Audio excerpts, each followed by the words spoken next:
Assalamualaikum warahmatullahi wabarakatuh. Alhamdulillahilladzi faddala katsiran min ibadihil mu'minin. Wassalatu wassalamu ala asyrafil anbiya'i wal mursalin, nabiyyina Muhammadin wa ala alihi wa ashabihi ajma'in. Amma ba'du. Para pemirsa dan pendengar Radio Realita FM Pamekasan rahimakumullah. Seluruh pengurus cabang Nahdlatul Ulama, khususnya Nahdlatul Ulama cabang Pamekasan, dan tidak saya lupakan pula para panitia, seluruh anggota panitia tim Syiar Ramadan 1442 PCNU Pamekasan, serta seluruh kerabat dekat maupun jauh yang saya muliakan. Perkenankanlah pada kesempatan kali ini saya mengajak kepada segenap para pemirsa dan pendengar untuk bersama-sama memanjatkan puji syukur kehadirat Allah Subhanahu wa ta'ala, karena Allah Subhanahu wa ta'ala telah melimpahkan nikmat yang begitu banyak dan melimpah ruah, sehingga kita pasti tidak akan mampu dan tidak dapat menghitungnya, tidak dapat menghitung seluruh kenikmatan yang telah diberikan oleh Allah Subhanahu wa ta'ala. Oleh sebab itu kita wajib mensyukuri nikmat yang telah diberikannya kepada kita semua. Salawat dan salam semoga tetap dilimpahkan kepada junjungan kita Nabi besar Nabi Muhammad sallallahu alaihi wasallam dan segenap keluarga beliau serta seluruh sahabat beliau, dan tidak lupa pula insya Allah dengan salawat dan salam yang telah dilimpahkan kepada junjungan kita Nabi besar Muhammad sallallahu alaihi wasallam serta keluarga beserta sahabatnya akan memancar luas pula kepada seluruh umat beliau, termasuk kita dan orang-orang sesudah kita sampai akhir zaman, insya Allah, amin ya rabbal alamin. Para pemirsa dan pendengar rahimakumullah, perkenankan pada kesempatan kali ini saya ingin menyampaikan sebuah tema atau judul, yaitu puasa dan pendidikan Islam. Puasa dan pendidikan Islam. Allah Subhanahu wa ta'ala berfirman dalam Al-Quran, a'udzubillahi minasyaitonirrajim, ya ayyuhalladzina amanu kutiba alaikumus syiyamu kama kutiba alal ladzina min qablikum la'allakum tattaqun. Wahai orang-orang yang beriman, telah diwajibkan kepadamu puasa sebagaimana telah diwajibkan pula kepada orang-orang sebelum kamu, agar kamu menjadi orang-orang yang bertakwa. Wa qala aidan,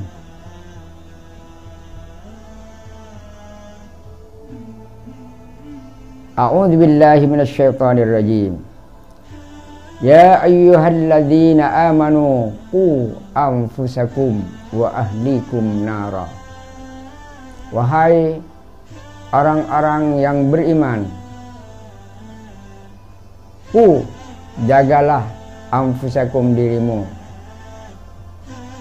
wa ahlikum nara, dan keluargamu dari siksa api neraka.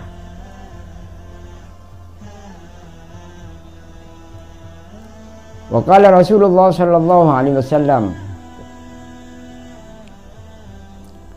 man shoma ramadhana imanan wa ihtisaban ghufira lahu ma taqaddama min dzambihi.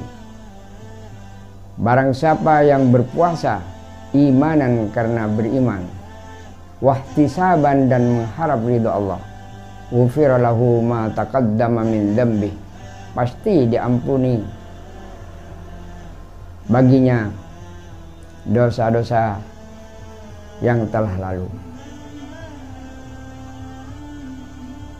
Dan bersabda pula Rasulullah sallallahu alaihi wasallam, sumu tasihhu, al-hadis.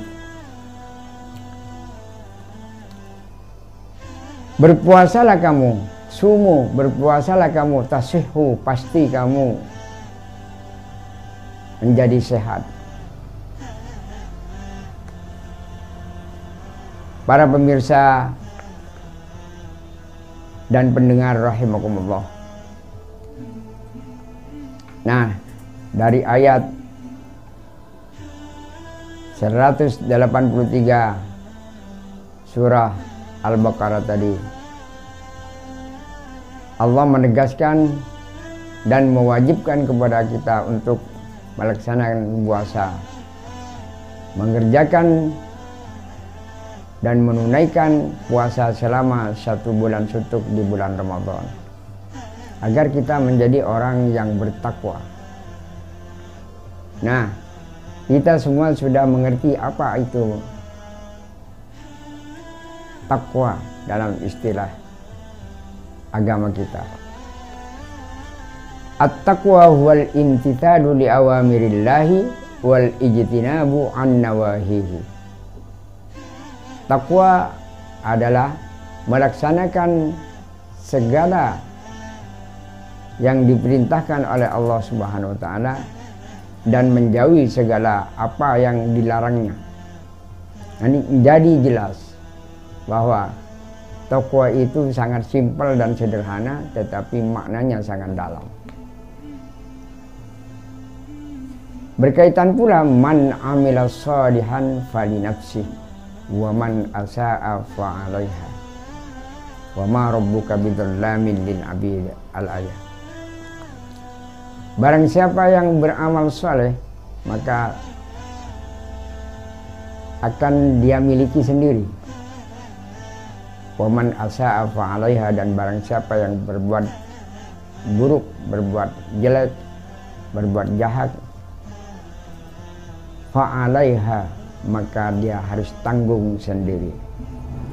Wa ma rabbuka bidzallamin lil 'abid, dan tidaklah Tuhanmu zalim kepada hamba-hamba. Para pemirsa dan segenap pendengar yang berbahagia,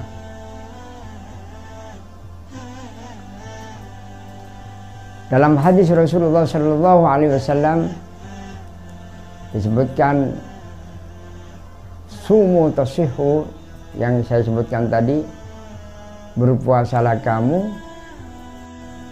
pasti kamu sehat. Ini dalam bahasa Arab ada fi'il amar, mesti ada jawab amar, ada tolab. Tolab itu ada dua, nahi dan amar. Jadi kalau ada fi'il amar dan fi'il nahi, kadang-kadang dijawab dengan fi'il berikutnya. Namanya fi'il jawab.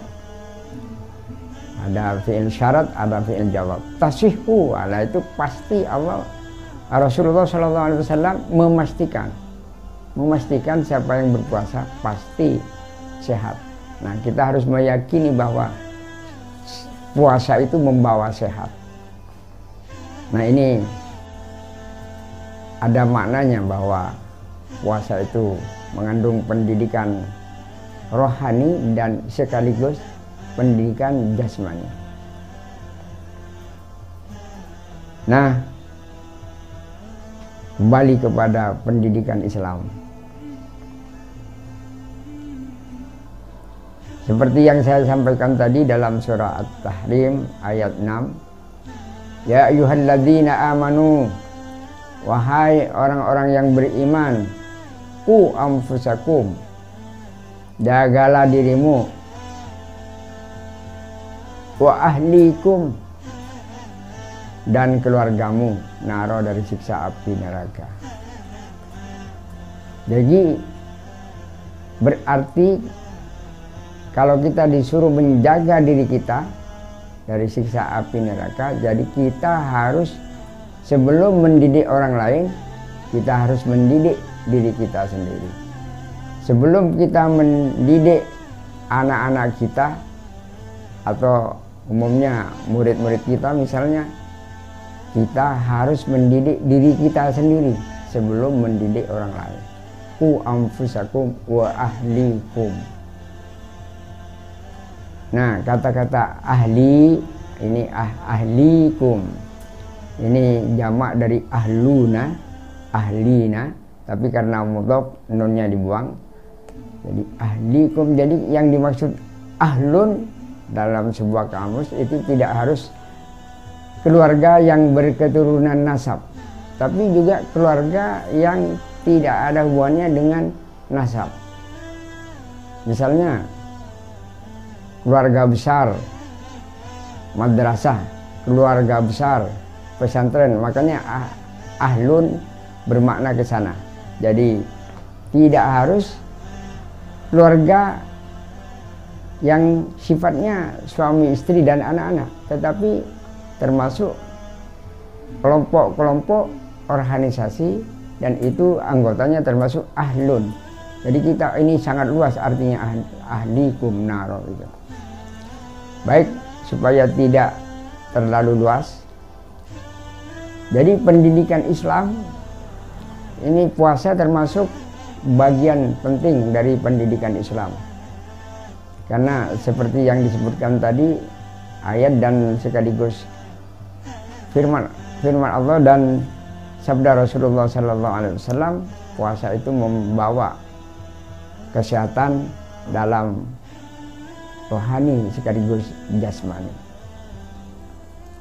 Nah, bagaimana tanggung jawab orang tua terhadap keluarga dan anak-anaknya, anak istrinya? Tapi ini saya khususkan bagaimana orang tua mendidik anaknya dalam Islam. Rasulullah SAW bersabda, kullu mauludin yuladu alal fitrati fa abawahu yuhawwidanihi aw yunassiranihi aw yumajjisanihi. Al-hadits. Kullu mauludin, setiap anak yang dilahirkan, yuladu alal fitrati, dilahirkan atas kesucian. Ada yang mengatakan al-fitrah diartikan kesucian, tetapi ada yang mengartikan, ulama hadis mentafsirkan dengan makna al-fitrah diartikan dinul fitrah, agama fitrah. Jadi anak yang baru dilahirkan itu suci, dilahirkan dalam keadaan fitrah, agama fitrah. Yang dimaksud agama fitrah di sini adalah agama Islam. Nah, sejak itulah ibu dan ayahnya mempunyai tanggung jawab mendidik anaknya mulai anak itu lahir. Bahkan ada yang mengatakan sejak ada dalam kandungan, anak itu harus kita didik. Misalnya ibunya rajin beribadah, sering membaca ayat-ayat suci Al-Quran, membaca selawat dan sebagainya yang sifatnya ibadah-ibadah Islam, maka dia besar pengaruhnya terhadap pendidikan anak yang ada dalam kandungan. Nah, ini kalau dibahas panjang, jadi ini pokok-pokoknya saja. Saya teruskan hadis tadi, fa'abawahu, maka kedua anak yang baru dilahirkan tadi, yuhawwidanihi, bisa menjadikan anak itu menjadi beragama Yahudi, au yubajjisanihi, atau bisa mengajak kepada agama Majusi, au yunassiranihi, atau juga bisa menjadikan anak itu menjadi anak yang beragama Nasrani. Jadi ini mengandung arti bahwa pendidikan Islam itu digantungkan kepada kedua orang tua si anak yang baru dilahirkan itu. Lalu sampai menurut pendidikan umum itu sampai dia dewasa. Tapi artinya dewasa di sini banyak yang mengartikan masalah umur. Tetapi sebetulnya hakikat dewasa bukan dewasa umur. Dalam ilmu pendidikan, hakikat dewasa dalam ilmu itu yang dia miliki. Dewasa dalam sikap, dewasa dalam kepribadian, dewasa dalam akhlak, dewasa dalam beragama. Ini yang dimaksud hakikat dewasa, bukan umur. Nah, jadi Islam mengatakan bahwa batas pendidikan dalam Islam tidak dibatasi sampai umur berapa, tetapi dan tidak dibatasi sampai dewasa berapa, tapi Islam memberikan garis-garis bahwa Islam itu mengandung pendidikan seumur hidup. Pendidikan seumur hidup. Jadi walaupun sudah tua, sudah berumur kakek-kakek dan nenek-nenek misalnya, dia masih berkewajiban untuk menuntut ilmu sampai dia masuk ke liang lahat. Makanya ada hadis Rasulullah SAW, utlubul ilma minal mahdi ilal lahdi. Utlubu, carilah olehmu al ilma, ilmu itu minal mahdi, dari sejak berada dalam ayunan ibumu, ilal lahdi, sampai masuk ke liang lahat. Dan dikatakan pula dalam hadis lain, thalabul ilmi faridatun ala kulli muslimin wa muslimatin. Mencari ilmu itu faridatun, wajib, ala kulli muslimin, terhadap orang Islam laki-laki, wa muslimatin, dan orang Islam perempuan. Nah, jadi jelas sekali bahwa pendidikan dalam Islam itu seumur hidup. Dan salah satu program yang dicanangkan oleh Allah Subhanahu wa Ta'ala dalam rangka pendidikan Islam seumur hidup adalah puasa. Adanya wajib puasa di bulan Ramadan. Jadi wajib berpuasa. Setiap muslim wajib berpuasa dan wajib mendidik dirinya dengan puasa selama bulan Ramadan. Dan ini dinamakan wajib ain. Wajib ain itu adalah wajib yang tanggung jawabnya adalah dirinya sendiri, tidak ditanggungkan kepada orang lain. Lain dengan fardu kifayah ya. Fardu kifayah itu wajib kifayah, cukup, artinya fardu yang cukup, seperti mengurus atau menyolatkan mayat. Nah, itu fardu kifayah. Kalau sudah ada yang mengurus, maka yang lain tidak berdosa. Tetapi kalau ini puasa ini fardu ain, tanggung jawabnya adalah pribadi masing-masing. Para pendengar dan para pemirsa rahimakumullah, jadi kita mempunyai kewajiban yang paling pokok adalah mendidik diri kita sendiri dan sekaligus mendidik keluarga kita. Nah, mendidik diri kita sendiri justru lebih sulit daripada mendidik orang lain. Maka perlu latihan-latihan keseharian. At-tamarinul yaumiyah dalam bahasa Arabnya. Jadi pendidikan artinya latihan-latihan harian. Jadi anak yang sudah baligh atau mukallaf itu sudah diwajibkan untuk berpuasa, dan ini tanggung jawabnya adalah orang tua. Jadi mulai baligh mukallaf dia diwajibkan untuk melaksanakan puasa, dan itulah pendidikan rohani dan sekaligus jasmani. Para pendengar dan pemirsa rahimakumullah, oleh sebab itu marilah kita manfaatkan momen-momen hari-hari dan malamnya bulan Ramadan ini, jangan kita sia-siakan, karena luar biasanya besarnya pahala amalnya seseorang di bulan Ramadan.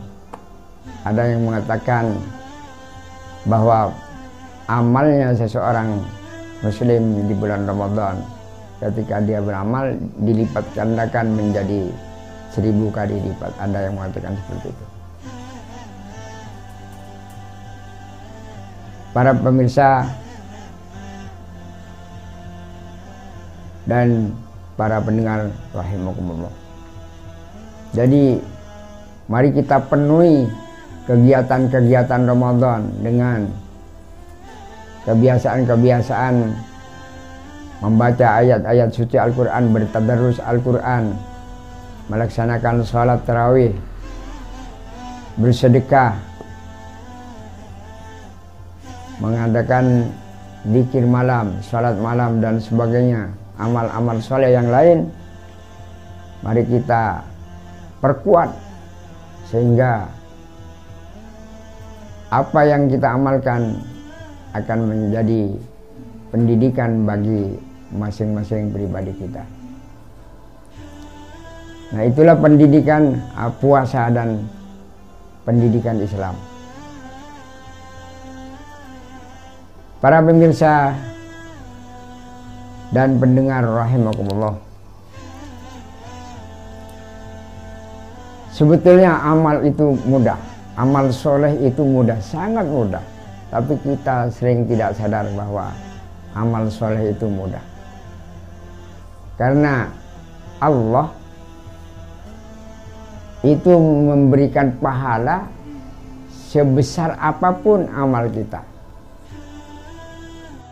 dan memberikan balasan yang setimpal juga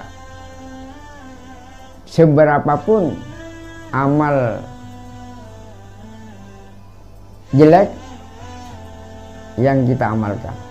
Maka dijelaskan oleh Allah Subhanahu wa Ta'ala, semua amal yang paling kecil pun akan diperlihatkan kepada kita.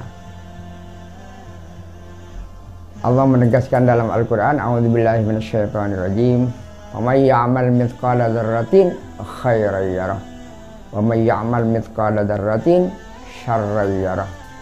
Maka barang siapa yang beramal mithqala dzarrah, seberat biji sawi pun, khairan, dalam kebaikan, yarah, dia pasti melihatnya, atau Allah memperlihatkannya, bisa juga seperti itu maknanya. Wa may ya'mal mithqala dzarratin syarran yarah dalam Al-Quran. Dan barang siapa yang beramal mithqala dzarratin, sebesar biji sawi pun, syarran, dalam kejahatan, dalam kejelekan, dalam keburukan, yarah, pasti dia akan melihatnya, atau Allah akan memperlihatkannya. Nah, jelas sekali. Jadi kita harus berhati-hati dalam hidup. Maka itulah terdapat dalam istilah makna takwa. apa yang saya sebutkan dalam ayat tadi, firman Allah Subhanahu wa taala itu berkaitan erat dengan urusan takwa, dengan istilah takwa. Karena at-taqwa seperti yang saya sampaikan tadi, at-taqwa huwal imtithalu li awamirillahi wal ijtinabu an nawahihi. Takwa adalah melaksanakan segala yang diperintahkan Allah dan menjauhi segala yang dilarang oleh Allah Subhanahu wa taala. Makanya ada akhiran ayat dari firman Allah surah Al-Baqarah ayat 183 yang saya sebutkan tadi, itu bermakna sangat dalam bahwa puasa itu berakibat baik, artinya mengandung hikmah yang sangat dalam untuk membentuk pribadi menjadi manusia yang bertakwa. Nah, jadi kalau kita sudah berpuasa dengan sungguh-sungguh, imanan wahtisaban, jangan lupa, makanya perlu dalam niat dicanangkan dalam hati supaya niatnya imanan, karena iman kepada Allah, bukan karena manusia, bukan karena ingin dipuji siapa-siapa, bukan karena ingin dipuji oleh mertua, bukan karena ingin dipuji oleh guru, tetapi imanan karena iman kepada Allah, sebagai cinta kita kepada Allah sekaligus cinta kepada Rasulnya, wahtisaban, dan mengharap ridha Allah. Nah, ini niat ini harus kita canangkan. Walaupun kita sudah setiap malam dengan ucapan nawaitu shauma ghadin an adai fardhi syahri ramadhana hadhihi sanati ramadhana hadhihi sanati imanan wa ihtisaban fardhillahi ta'ala. Ada yang menambahkan dalam niat imanan wa ihtisaban supaya mantap ya. Tapi ada yang tidak usah mengucapkan imanan wa ihtisaban. Oleh sebab itu niat itu penting. Mari kita niati dalam berpuasa ini karena Allah Subhanahu wa taala, ikhlas karena Allah Subhanahu wa taala, dan mengharap ridha Allah Subhanahu wa taala. Para pendengar dan para pemirsa rahimakumullah. Nah, ini ada sedikit saran dari saya bahwa puasa itu jangan kita batasi sebulan suntuk saja di bulan Ramadan, tapi kita memanfaatkan waktu-waktu di luar bulan Ramadan, karena luar biasanya hikmah puasa itu. Karena puasa itu membawa kesehatan bagi rohani dan jasmani kita. Dengan sabda Rasulullah SAW yang saya sebutkan tadi, sumu tasihhu, berpuasalah kamu, tasihhu, pasti kamu sehat. Nah, Rasulullah tidak menyebut bulan Ramadan saja, tetapi ada puasa sunnah. Makanya ada puasa sunnah, ada puasa Senin, hari Senin, dan puasa hari Kamis. Ini yang sering dilakukan oleh Rasulullah SAW, puasa hari Senin dan puasa hari Kamis. Yang ini puasa sunnah. Tentu ada di luar bulan Ramadan, karena di bulan Ramadan itu tidak mengatakan hari apa, tetapi sebulan suntuk di bulan Ramadan kita diwajibkan berpuasa. Tetapi di luar bulan Ramadan ada puasa-puasa sunnah yang hikmahnya luar biasa. Orang yang sering berpuasa sunnah itu memang betul-betul saya memiliki pengalaman juga. Puasa sunnah itu membawa kesehatan juga kepada kita, bukan hanya puasa fardu. Di samping puasa fardu memang membawa hikmah kesehatan bagi kita, tetapi puasa sunnah juga begitu. Karena Rasulullah SAW tidak membatasi puasa wajib maupun sunnah. Puasa itu akan membawa kesehatan kepada rohani dan jasmani kita. Alias puasa itu mendidik kita untuk bergerak melakukan sesuatu untuk menjadi orang yang sehat. Maka puasa itu betul-betul ada hubungannya dengan pendidikan Islam.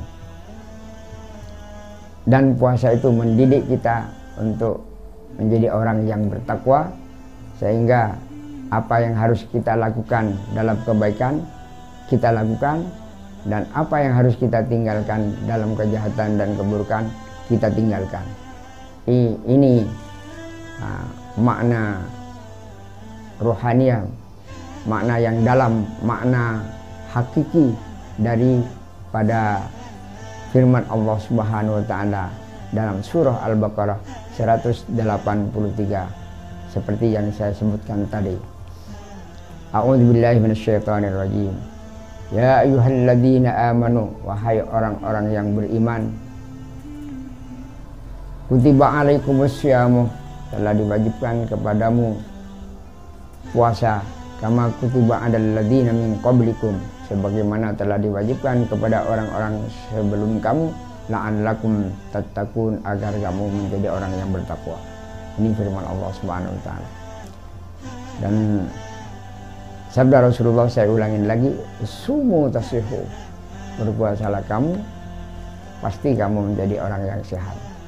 Dan sabda Rasulullah SAW supaya kita semakin yakin, saya ulangin lagi, man shoma ramadhana, barang siapa yang berpuasa di bulan Ramadan, imanan, karena beriman kepada Allah, wahtisaban, dan karena mengharap ridha Allah, ghufira lahu ma taqaddama min dzambih, pasti dia diampuni, baginya diampuni segala dosa yang telah lalu.